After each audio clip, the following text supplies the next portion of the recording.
Oke Pak, terima kasih atas jawabannya. Selanjutnya ada pertanyaan dari Naya Ginaya. Izin bertanya, kenapa ya kalau kita lagi membahas sesuatu atau butuh suatu hal, iklan-iklan di sosmed itu muncul berkaitan dengan yang ada di pikiran kita? Atau pernah disebut, misal kita mau beli tas. Nah iya nih Pak, biasanya kalau lagi main Instagram, lagi kepikiran apa begitu, muncul aja. Di Shopee juga kayak gitu, di Tokopedia juga kayak gitu. Ini pernah saya bahas, jadi gini. Instagram itu meminta akses ke kamera dan mikrofon.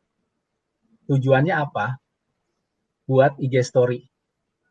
Ya kan, Iya. kita bikin IG story kan, ngerekam gitu kan, itu kan ngakses kamera sama ngakses mikrofon. Dari beberapa penelitian, walaupun ini tidak pernah diklarifikasi langsung oleh pihak Instagram, ada beberapa penelitian yang bilang bahwa ketika kita tidak menggunakan Instagram sekalipun, mikrofon dan kameranya tetap bekerja untuk Instagram. Ya, Mbak Nurul, saya pengen deh jalan-jalan ke Bali nih, kayaknya udah bosen di rumah. Gimana ya hotel yang murah di Bali? Besoknya tiba-tiba iklan Traveloka muncul di Instagram saya, padahal saya ngomong. Kalau saya ngetik, saya googling udah selesai, itu sih pasti. Ya, karena udah saling dipertukarkan data tersebut, ada istilahnya yaitu tadi salah satunya jejak digital di track record, karena tadi yang saya ceritakan bahwa kita nggak gratis loh pakai layanan Google, kita nggak gratis loh pakai layanan Facebook, kita nggak gratis loh pakai layanan Instagram, karena semua itu harganya adalah dibayar dengan bagaimana mereka menjual diri kita ke para pemasang iklan. Jadi balik lagi ke pertanyaannya, yaitu tadi, karena memang bagaimanapun sebenarnya ada film yang bagus tentang ini, terkait ini, tentang digital dilema, walaupun tidak berkaitan secara langsung, tetapi Bapak Ibu bisa tonton itu digital dilema lagi, social dilema di Netflix gitu ya. Ini juga menarik ceritanya bagaimana algoritma di media sosial itu bisa menggrab gitu data kita dan lain sebagainya. Jadi ini pertanyaan yang menarik sih Mbak Naya Ginaya. Dan ini memang sering banyak dikeluhkan. Oleh karena itu, biasakan juga memang kita tidak mengaktifkan, mungkin sebentar saya coba kalau sempat saya kalau bisa saya coba setelan aplikasi. Nah, kalau aplikasi sebentar saya coba lihat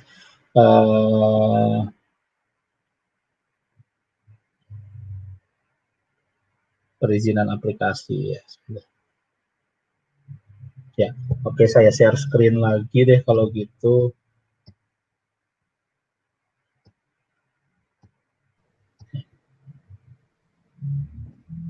Oke, Bapak Ibu sekalian mungkin ya di handphonenya, di smartphone-nya nanti bisa dicek application manager atau aplikasi atau pengelola aplikasi apapun itu tergantung sama ininya. Kalau saya di sini APL, malah cuma APL doang.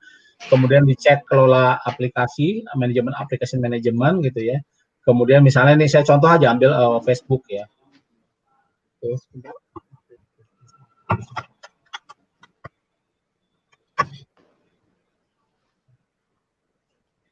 Oke, ini contoh saya yang Facebook aja nih, contoh saya yang aplikasi Facebook. Kita lihat perizinan aplikasinya. Nah, lihat Facebook ini, saya gini kan ya supaya kelihatan. Oke, Facebook ini bisa Bapak Ibu silakan dicek di aplikasi di Facebook ya. Facebook ini pada umumnya, bukan pada umumnya, defaultnya meminta akses ke kalender untuk ngasih tahu ulang tahun, kamera untuk akses untuk ya kalau misalnya kita mau foto gitu ya, ke kontak, ke lokasi, ke mikrofon, ke penyimpanan sama telepon. Sama saya ini dinonaktifin semua. Kenapa? Karena fungsi dari aplikasi tersebut, fungsi dari akses yang diminta oleh aplikasi tersebut tidak saya jalankan. Kalender supaya ada kalau ulang tahun masuk ke kalender kita di Google, saya nggak butuh itu. Ngapain saya tahu jadwal ulang tahun teman-teman saya di kalender saya. Kamera, saya nggak pernah foto pakai Facebook. Ya. kontak, saya nggak perlu dapat notifikasi kok dari Facebook, siapa aja yang ada di kontak saya yang ada join di Facebook. Lokasi, nah ini kalau kita mau ngetek nih saya ada di mana, ini kadang-kadang mungkin kalau saya lagi narsis, misalnya lagi di mana gitu, lagi di Palopo kemarin misalnya, saya ngetek lagi jalan-jalan di Palopo, kemudian kasih mapsnya ini, ya udah saya aktifin pas saat itu, begitu saya beres posting, saya matikan. Mikrofon saya nggak perlu ngerekam apa-apa di Facebook.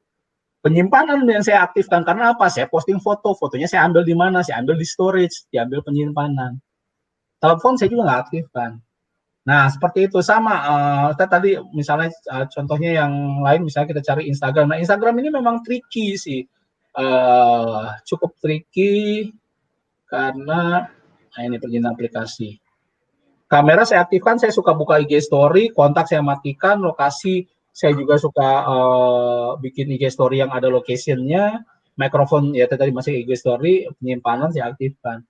Nah ini katanya saya juga, ini terus terang saya tidak bisa mengklarifikasi kebenarannya, tapi memang ketika kita mengaktifkan mikrofon terutama, ini dia akan membaca, akan mendengarkan percakapan kita. Sehingga bisa, ya itu tadi, dan ini nggak satu dua kan yang ngomong bahwa kalau kita lagi ngobrol segala macam, ini muncul di iklannya tiba-tiba muncul yang terkait di feed kita. Itu sih mungkin. Makasih Pak penjelasannya. Untuk peserta, sebelum kita beralih ke pertanyaan selanjutnya, silahkan mengisi absensi di https://sid/absensi webinar ICT. Ada di kolom komentar. Linknya ada di layar yang berjalan-jalan ya. Selanjutnya beralih ke pertanyaan selanjutnya. Dari Sinar-Sinar, aman nggak Pak kalau misalkan ada teman yang bagi link untuk dibantu isi form pengumpulan data? Misal untuk pengumpulan data penelitian. Gimana tuh Pak? Kan banyak banget ya yang kumpulin data pakai Google Form gitu. Saya pernah misalnya penelitian gitu, tapi nggak ada infonya. Siapa yang meminta? Jadi di form tersebut, mohon bantuan untuk dapat mengisi kuesioner penelitian ini untuk mengetahui karakteristik bla bla bla bla segala macam. Terima kasih. Saya langsung balikin ke penyebarnya. Ini siapa yang minta? Teman saya Mas, gini. Kok nggak ada identitasnya? Nggak berani saya ngisi. Ngapain gitu loh? Enggak, tapi itu beneran teman saya. Iya mana gitu? Mana identitasnya? Mana kontak yang bisa saya hubungi? Mana yang bisa saya klarifikasi untuk itu? Jadi pastikan kepemilikannya, pastikan orangnya bahkan bisa dikontak gitu ya, untuk menanyakan kepastian. Kalau misalnya memang abu-abu, no, saya sih pilih enggak. Itu pilih saya enggak ini, karena saya pernah iseng. Jujur nih, saya pernah iseng nih, Bapak Ibu sekalian. Ada waktu itu pendaftaran rapid test. Kan bikin pakai form online, kemudian bikinnya pakai shortener URL kan, misalnya ini aja nih, s.id absensi webinar ICT misalnya. A-nya huruf besar. Ya. A-nya huruf besar kan, ini absensi webinar ICT, ini A-nya huruf besar. Saya bikin s.id garis miring absensi webinar ICT, A-nya huruf kecil. Itu beda.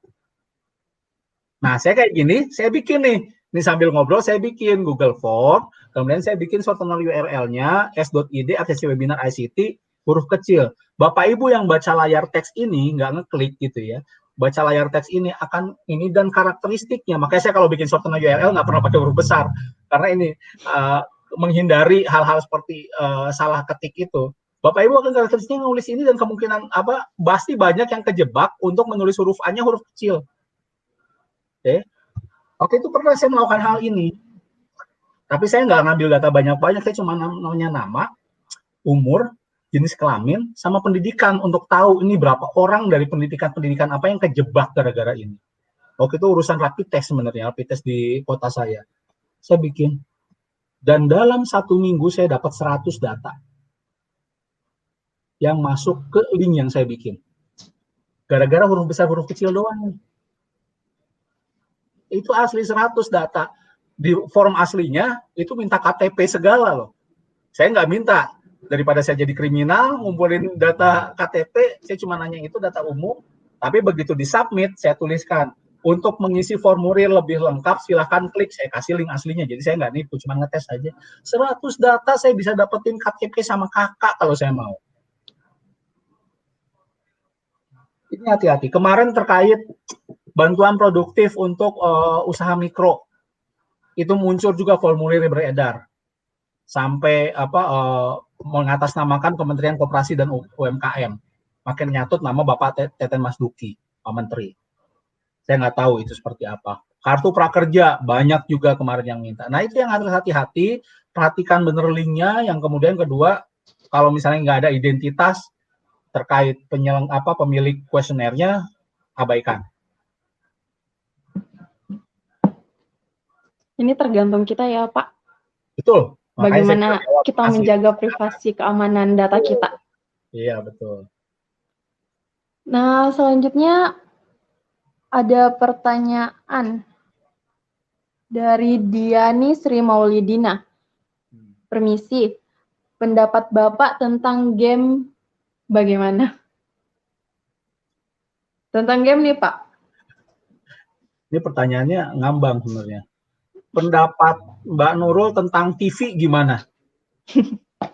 Jawabnya susah kan? Kayaknya nih Pak, tentang itu, kalau kan akun game ada data-data juga yang diisi, data nama, tanggal lahir, gimana tuh Pak? Ya kalau main game ya jangan, istilahnya kalau mau main game kecuali sebagai atlet profesional ya jangan perlu input data lah. Sekarang main Among Us, emang kita perlu pakai nama asli di Among Us misalnya. Kalau ngomongin data ya, main apa lagi gitu ya, terutama game-game online yang ada interaksi sama orang lain ya nggak usah pakai nama asli. Ya. Hindari menggunakan nama asli, hindari menggunakan identitas asli. Karena apa? Kita melakukan interaksi yang sangat erat dengan orang-orang yang nggak kita kenal. Itu aja sih. Kalau kita istilahnya ada di, iya, kita ada di, misalnya ada di sebuah mall atau di sebuah restoran, kemudian ujuk-ujuk kita nyerahin gitu kenalan sama semua orang, ngasih nama sama tanggal lahir ke orang-orang semua yang ada di restoran tersebut. Iya, gimana ya gitu, selain dianggap aneh juga nanti orang itu juga rentan kan dipakai sama orang lain, apalagi sampai bagi-bagi fotokopi KTP misalnya di restoran tersebut. Analoginya gampang gitu aja, apa yang kita anggap tabu, anggap kita harus hati-hati di dunia nyata, ya lakukan juga di dunia maya. Itu sih, sesimpel itu sebenarnya. Terima kasih Pak. Kita akan beralih ke pertanyaan selanjutnya dari Muhliza. Terkadang banyak pesan yang memberikan undian ataupun hadiah tetapi mengatasnamakan misalnya Adidas, namun website yang dibagikan itu abal-abal. Ya ini ibumu atau Pak Muklisa ini cuma ngasih tahu, dan betul saya sepakat, hati-hati. Banyak sekali kita harus hati-hati dengan link. Jadi kalau ngomongin misalnya ada sarapan gratis dari McDonald, ya harus ke mcdonalds.id atau mcdonalds.com dong. Situsnya nggak jadi mcdonalds.vip atau mcdonalds.xyz. Atau misalnya ini Adidas, ya Adidas web ID, Adidas core ID, adidas.com. Jangan jadi adidas.xyz atau adidas sepatu adidas.cc atau sepatu adidas berhadiah.blogspot.com. Ya itu udah pasti. Jadi kita harus paham mana situs-situs resmi agar kita nggak kejebak hal-hal penipuan seperti itu. Benar banget. Harus pintar-pintar memilah ya Pak. Betul. Selanjutnya, yang pertanyaan terakhir dari Good. Biasanya ada form survei gratisan. Apakah itu berpeluang bermasalah? Ya form surveinya sih nggak bermasalah ya. Form survei kita pakai gitu segala macam kan itu layanan, sebenarnya nggak bermasalah ya, asal yang terpercaya ya, Google Form, Survey Monkey gitu ya, yang sudah memang ada baca term of condition-nya, memang dia menjaga data kita seperti itu ya nggak masalah, bisa kita pakai. Yang sering bermasalah adalah ketika kita ngisi form orang tanpa kita sadar ini formnya buat apa, ini formnya yang punya siapa, gitu ya. Ini data yang kita isikan di sini disimpan di mana? Bukan disimpannya udah jelas sih di servernya, maksudnya disimpan oleh siapa, untuk digunakan apa. Selama pertanyaan-pertanyaan tersebut tidak bisa kita jawab, lebih baik jangan kita isi. Itu aja sih, sesimpel itu sebenarnya. Sama dengan ya sama lah, kita di jalan ketemu orang, saya belum kenal sama Mbak Nurul, jalan Mbak, kenalkan saya Indriatno Banyumurti Mbak, dari Biro Pusat Statistik, mohon Mbak bisa mengirim formulir ini, ada butuh ada nama lengkap, nama ibu kandung, bisa segala macam, nanti setelah saya mengisi formulir ini saya kasih permen atau saya kasih merchandise. Iya, kalau itu kemudian Mbak Nurul, wah asik nih dikasih bolpen, langsung isi semua, ya fatal akibatnya. Kita nggak pernah tahu ini bener orang BPS bukan nih, gitu ya. Saya bahkan kalau yang telepon pun, misalnya ada orang dari Citibank gitu kan, kadang-kadang apa dari bank gitu kan, kadang-kadang pakai nomornya nomor telepon handphone nih, bukan telepon rumah. Saya nanya detail, gimana caranya saya tahu bahwa Mbak atau Mas ini berasal dari institusi yang asli. Saya akan ngomongin banyak data nih, benar asli. Biasanya dia akan bilang, oh kami tidak akan meminta data apapun, bahkan saya cuma akan nanya, ini Bapak Indriatno tinggal di sini, udah tahu datanya, ada beberapa data yang ini, tapi dia akan menanyakan ibu kandung, misalnya sampai nama ibu kandung segala macam, kecuali nomor telepon yang resmi. Itu sih biasanya yang harus kita hati-hati. Data pribadi kita itu tergantung dari kita, bagaimana kita menjaganya. Betul sekali, Pak Nurul. Oke. Saya ingatkan kembali kepada peserta webinar, silahkan mengisi absensi di link yang di teks berjalan. Oke. Jangan lupa juga subscribe channel YouTube Speedy TV dan akun sosmed FB Speedy, IG Sekolah Putri Darul Istiqomah. Untuk mendapatkan sertifikat, saya ulangi sekali lagi, jangan lupa subscribe channel YouTube Speedy TV dan akun Facebook Speedy dan Instagram Speedy. Oke, terima kasih banyak Pak atas ilmu yang telah disampaikan kepada kami. Sama-sama Mbak.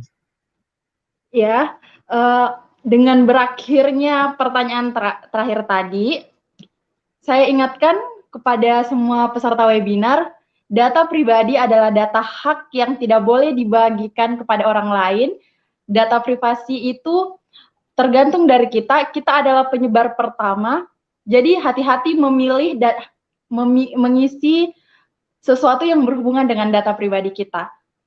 Sekian dari kami, sampai jumpa di webinar selanjutnya. Mohon maaf bila ada kesalahan dalam bertutur kata. Kesalahan berasal dari kami dan kelebihan berasal dari Allah Subhanahu wa Ta'ala. Terima kasih untuk semua penonton. Wassalamualaikum warahmatullahi wabarakatuh. Waalaikumsalam warahmatullahi wabarakatuh. Terima kasih.